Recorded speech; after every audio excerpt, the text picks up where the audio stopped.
Hello everyone. तो आज हम करने जा रहे हैं chapter 2 acid basis and source part 3। तो आज हमारा जो टॉपिक रहेगा, पिछली वीडियो में हमने टॉपिक कंप्लीट किया था कि हमारे जो एसिड्स बेस हैं उनकी न्यूट्रलाइजेशन रिएक्शन करी थी लास्ट में। और उससे पहले हमने किया था जब एसिड और बेस को वाटर के साथ मिक्स कर दिया जाए तब हमें क्या चीज का ध्यान रखना चाहिए, कौन सा प्रोसेस होता है। तो अब आगे बढ़ते हैं कि हमने एसिड बेसिस के बारे में आगे क्या पढ़ना है, इनकी पावर के बारे में, इनकी स्ट्रॉन्ग होने के बारे में। हम इसको कैसे पता लगाएं कि कौन सा एसिड ज्यादा स्ट्रॉन्ग है और कौन सा बेस वीक है। जैसे भी तो हम पता लगाते हैं किससे, पीएच से। पीएच से हम ये पता लगाते हैं कि हमारा एसिड स्ट्रॉन्ग है या हमारा बेस वीक है या बेस स्ट्रॉन्ग है। तो आगे बढ़ते हैं। We know how acid base indicators can be used to distinguish between an acid and base. कैसे हमें पता लगता है कि हमारे इंडिकेटर हमें बताते हैं कि कौन सा एसिड है वो कौन सा बेस है। अब हम बात करने वाले हैं कि इनकी पावर के बारे में, जिससे हम पीएच, हाँ जी, पीएच से ही मतलब बनाते हैं, इसको बोलते हैं पोटेंस। जहां से इसको लिया गया है उसका एक वर्ड है पोटेंस। ये जर्मन के अंदर आता है, जिसका मतलब है पावर। ये हमें क्या बताता है, पावर बताता है। ये जो पीएच है ये हमें क्या बताएगा, एसिड या बेस कितना ज्यादा स्ट्रॉन्ग है और कितना ज्यादा वीक है। तो अब बात करते हैं कि ये हमें कैसे बताता है और इसका क्या रीजन है। पीएच हमारा होता है 0 से लेके 14 तक। 0 to 14 के बीच में हमारा पीएच लाई करता है और बीच में हम लेते हैं 7। ध्यान से देखिएगा, जो 7 के लेफ्ट साइड वाले, मतलब 7 से छोटे हैं, ये सारे क्या होंगे, एसिड। जिनका पीएच 7 से लेस देन 7 है वो क्या होंगे, एसिड। लेस देन 7 वो क्या होंगे, हमारे एसिड्स। एंड मोर देन 7 जो राइट साइड पे आएगा वो क्या होगा, हमारा बेस। पहले तो हमने ये बात कर ली, जो हमारा पीएच स्केल है इसको पीएच स्केल बोला जाता है। आपके बुक में ये फिगर बनी हुई है कलरफुल, उसमें क्या है, पूरी नंबरिंग लिखी हुई है 1 2 3 4। तो इसमें क्या है, लेफ्ट साइड वाले जो 7 से पीछे वाले हैं वो एसिड हैं, जो राइट साइड में है 7 से बड़े वाले हैं वो क्या है, हमारे पास बेस है। अब हम बात करते हैं कि कौन से एसिड ज्यादा स्ट्रॉन्ग है और कौन से एसिड वीक है। पहली बात हम ये पता करते हैं कि एसिड में हम स्ट्रॉन्गनेस या वीकनेस किसके बेसिस पे देखते हैं। हम देखते हैं उसमें H पॉजिटिव आयन की प्रेजेंट, इसकी कंसंट्रेशन पे कि एसिड में इसकी कंसंट्रेशन ज्यादा है या कम।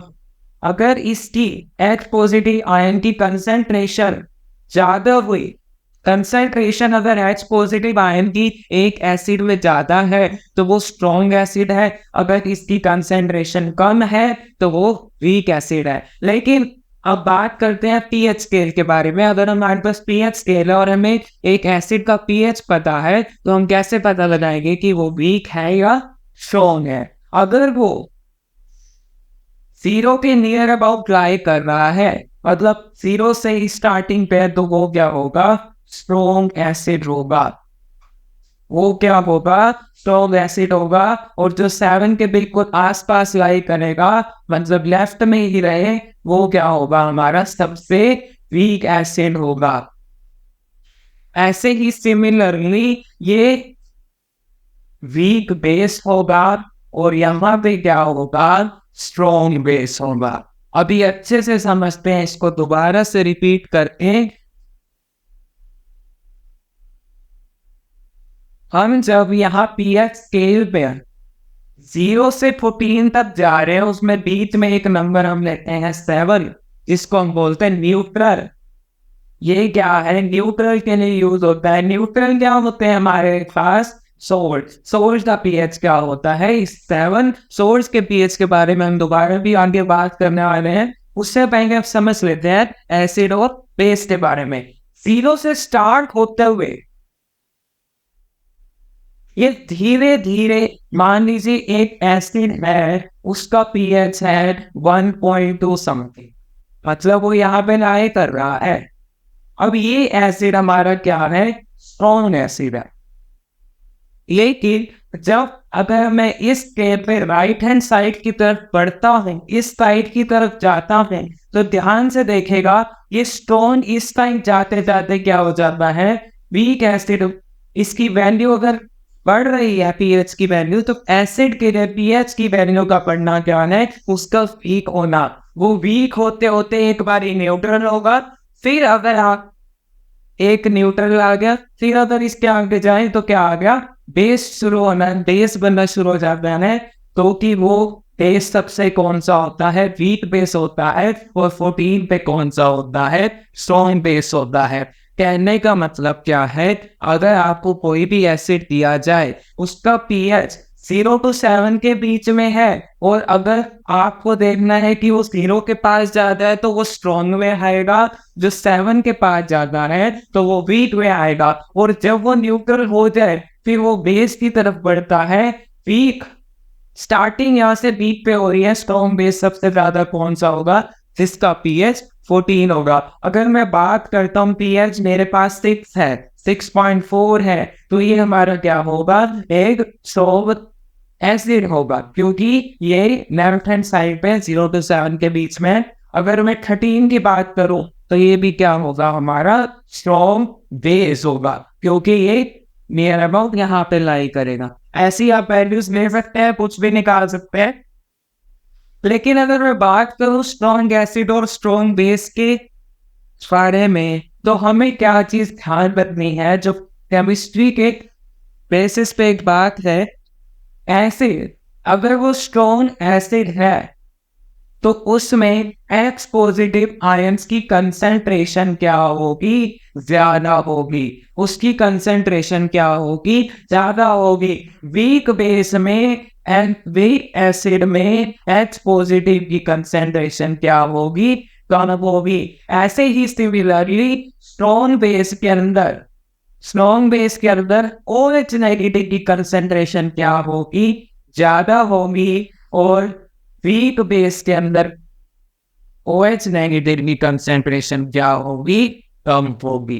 अब बात करते हैं सिर्फ H पॉजिटिव कंसंट्रेशन के बारे में, क्योंकि अगर हम उसी से अगर हम कंपेयर करें तो भी हम कर सकते हैं। और ध्यान से देखिए, जो हमारा पीएच स्केल है 0 to 14, आप राइट हैंड साइड की तरफ मूव करते हैं तो आप क्या देखेंगे, हमारी H पॉजिटिव आयन की कंसंट्रेशन क्या हो रही है, डिक्रीज हो रही है।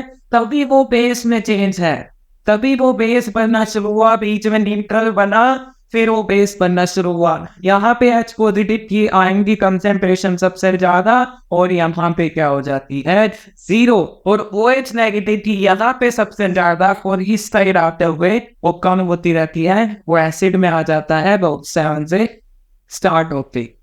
ठीक है, ये तो होगी हमारी पावर की बात कि हम एसिड बेसिस को कैसे कंपेयर करते हैं, कौन सा एसिड ज्यादा स्ट्रॉन्ग है, कौन सा वीक है।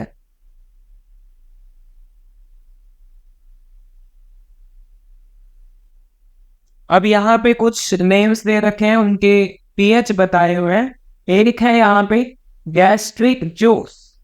गैस्ट्रिक जूस का जो पीएच है वो होता है 1.2, it is a strong acid. अगला है हमारे पास लेमन जूस, इसका पीएच हमें दे रखा है 2.2, अबाउट 2.2 दे रखा है। ये भी क्या है, हमारा एक अच्छा एसिड है। लेकिन अगर हम प्योर वाटर की बात करें, प्योर वाटर का जो पीएच होता है वो क्या है, 7, वो एक न्यूट्रल है। अगली बात आती है milk of magnesia. Milk of magnesia आगे भी आएगा, ये किस लिए यूज होता है, इसका पीएच है 10। ये क्या है, हमारा वीक से थोड़ा ज्यादा, 20, वीक से थोड़ा अच्छा। और लास्ट जो सबसे स्ट्रॉन्ग बेस है वो क्या है, सोडियम हाइड्रोक्साइड NaOH, जिसका पीएच क्या है हमारे पास, near about 14। Strong base strong acid. चलिए तो आगे बढ़ते हैं। The strength of acids and bases depends on the number of H positive ions and OH negative ions produced. If we take hydrochloric acid and acetic acid of same concentration, say 1 molar, then these produce different amount of hydrogen ions. Acid that give rise to more H positive ions are said to be strong acid, and acid that gives less H positive ions are said to be weak acid. अब बात इन्होंने क्या करी है कि अगर हम बात कर रहे हैं H पॉजिटिव आयंस की, तो यही बात है जिस एसिड में जो एसिड H पॉजिटिव आयंस ज्यादा जनरेट करेगा, ज्यादा प्रोड्यूस करेगा, वो स्ट्रॉन्ग एसिड होगा, और जो एसिड कम प्रोड्यूस करेगा वो वीक एसिड होगा। तो आगे बढ़ते हैं कि importance of pH in everyday life. ये बिल्कुल थ्योरेटिकल टॉपिक यहाँ पे आता है कि हमारी सर्वाइवल में हम सर्वाइव करते हैं, उसके अंदर पीएच का क्या रोल है। तो पहले आता है plants and animals pH sensitive. क्या हम पीएच के होने से हमारे पे कोई फर्क पड़ता है या नहीं पड़ता है? हाँ बिल्कुल पड़ता है। हम जो लिविंग ऑर्गेनिजम्स हैं वो किस पीएच की रेंज में सर्वाइव कर सकते हैं? 7.0 to 7.8, इस रेंज के अंदर हम सर्वाइव करते हैं, हमारी बॉडी काम करती है। Living organisms can survive only in narrow range. Narrow मतलब थोड़ी सी रेंज के बीच में ही हमारे लिविंग ऑर्गेनिज्म सर्वाइव करते हैं। एक बहुत अच्छी क्वेश्चन है, 1 मार्क्स में आ सकता है कि एसिड रेन क्या होती है? एसिड रेन वो होती है जिसका पीएच 5.6, यस 5.6 से आसपास या नीचे हो, लेस देन और इक्वल टू 5.6। 5.6 क्या है? मतलब आप पीएच स्केल पे देखें तो इस 7 की लेफ्ट हैंड साइड पे लाई करेगा 5.6। ये अगर पीएच उस रेन का है तो वो रेन कैसी है? एसिड रेन है, जो कि हमारी बॉडी के लिए हार्मफुल होती है। हमें बताया जाता है कि अगर एसिड रेन हो रही हो तो हमें उसमें नहीं जाना चाहिए, वो हमें हार्म कर सकता है, हर्ट कर सकता है। आगे बढ़ते हैं सर्वाइवल ऑफ एक्वेटिक ऑर्गेनिजम्स की आप बात करते हैं। जब ये एसिड रेन पानी का जो हमारा, अगर मैं सी वाटर की बात करूं, नॉर्मल पानी की बात करो, उसका पीएच मान लीजिए 7 to 7.8 पे लाई कर रहा है, क्योंकि इसी के अंदर ऑर्गेनिजम्स सरवाइव कर सकते हैं, उनकी बॉडी काम करती है। यहाँ पे मान लीजिए एक फिश है, ये फिश अभी यहाँ पे तैर रही है। अब ऊपर से क्या हुआ? एसिड रेन गिरी, इसका पीएच कितना था? 5.6। अब ये पीएच एसिडिक है, ये इसमें मिक्स होके इसके पीएच को क्या इंक्रीज करेगी या डिक्रीज करेगी? एसिड आप इसमें मिक्स कर रहे हैं तो वाटर के अंदर एसिड की मात्रा बढ़ रही है, तो क्या इसका पीएच इंक्रीज होगा या डिक्रीज होगा? सोचिए इसका पीएच में क्या चेंज आएगा? जी बिल्कुल सही जवाब है, इसका पीएच क्या होगा? डिक्रीज होगा। ये पीएच 7 के नीचे आ जाएगा। 7 से नीचे आने से इनका जो सर्वाइव कर रहे हैं एक्वेटिक ऑर्गेनिज्म है उनको मुश्किल होगी, क्योंकि वो एसिडिक नेचर की तरफ बढ़ रहा है। It becomes difficult for the survival of aquatic life. आगे हमारे पास आता है acids in other planets. Planet की बात की है, वीनस की बात करी हुई है इसमें। Venus, yes Venus. The atmosphere of Venus is made up of thick white and yellowish clouds of sulphuric acid. अगर वीनस की बात करें, जो उसके क्लाउड्स है, जो उसका आउटर एटमॉस्फेयर है, वो किससे बना हुआ है? येलोइश कलर के क्लाउड से, जो सल्फ्यूरिक एसिड गैस H2SO4 वाले एसिड से बने होते हैं।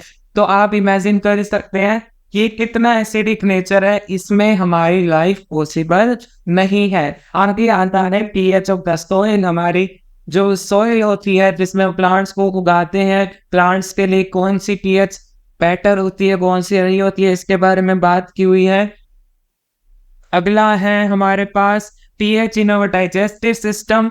बात अगर डाइजेस्टिव सिस्टम की करते हैं, आप लाइफ प्रोसेस के अंदर पढ़ चुके हैं या आप पढ़ने वाले हैं कि हमारे स्टमक के अंदर, जब स्टमक के अंदर डाइजेशन प्रोसेस स्टार्ट होता है तो ये क्या HCl रिलीज करता है, एसिड रिलीज करता है, जो हमारे फूड के डाइजेशन में हेल्प करता है बिना हमारे स्टमक को नुकसान पहुंचाए। इसकी बोझ को बचाने के लिए क्या होता है, म्यूकस होता है, या लाइक प्रोसेस वाले चैप्टर में पढ़ने वाले हैं। यहाँ पे ये बात हो रही है कि एसिड के रिलीज होने पर हमारी डाइजेशन हो रही है, पीएच को घटाया जा रहा है, एसिडिक किया जा रहा है। लेकिन जब इन डाइजेशन के केस में जब डाइजेशन नहीं हो पाती है अच्छे से,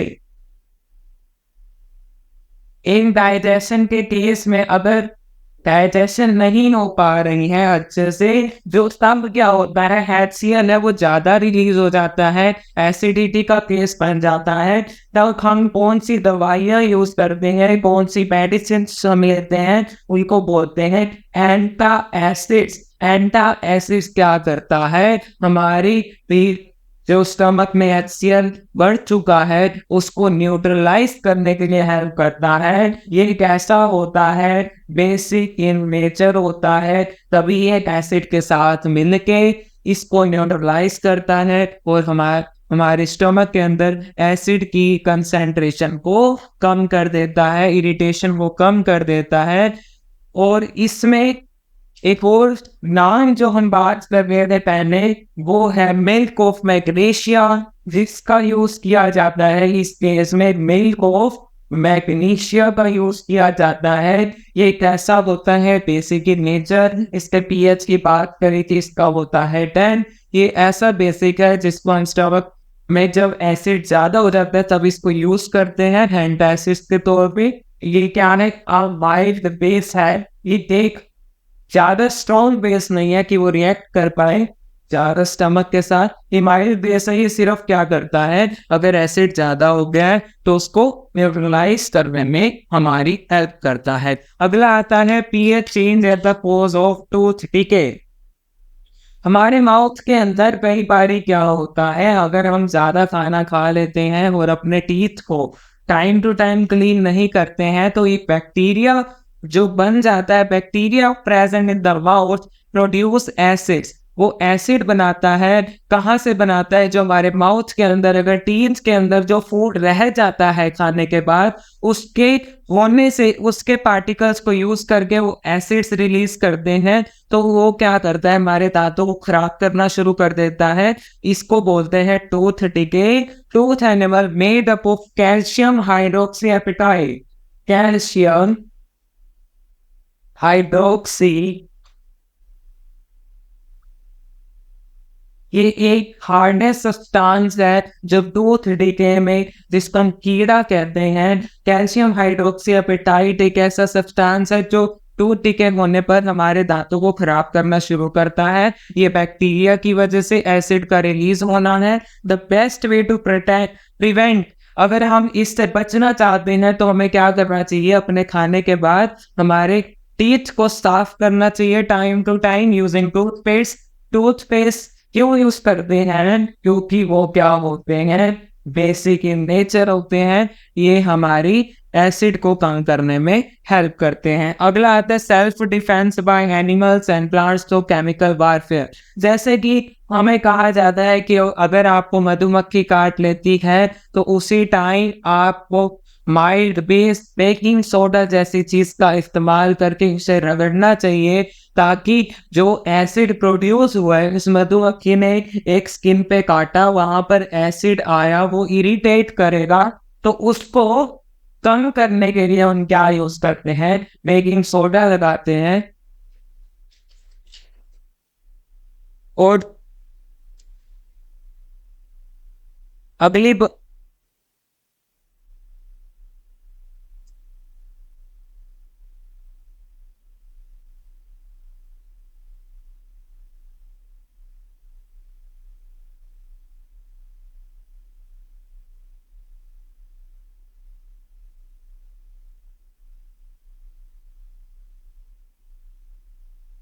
और आपने कभी फील किया हो, कभी आप पार्क में गए हो, तो आपको एक प्लांट ऐसा मिलता है जिसको हल्का सा भी वो हमारी स्किन के साथ टच हो जाए, वो हमें खारिश करने लगता है, खुजली होती है हमें। क्यों होती है? वो प्लांट का नाम है नेटल। वो प्लांट क्या करता है, हल्का सा भी अगर हमारी स्किन के साथ टच हो जाए, वो क्या रिलीज करता है, मेथेनोइक एसिड को रिलीज करता है। एक एसिड रिलीज करता है जो हमारी स्किन पे लगने से हमें इरिटेशन देता है। तो ये किस में प्रेजेंट में कहने का मतलब क्या है, प्लांट्स भी एसिड रिलीज करते हैं। तो एक प्लांट का नाम यहाँ पे क्या है, नेटल, जो कि मेथेनोइक एसिड रिलीज करता है। हमारी स्किन पे टच होते ही हमें इरिटेशन होती है। इससे बचने का तरीका क्या है, एक डोग प्लांट है, अगर आप इसकी लीव्स को उस एरिया पे रगड़ते हैं जहां पे इस प्लांट ने टच किया, उस एरिया पे अगर इसको रब करते हैं, तो ये क्या होता है, बेसिक इन नेचर ये इस एसिड को न्यूट्रलाइज करने में हेल्प करता है।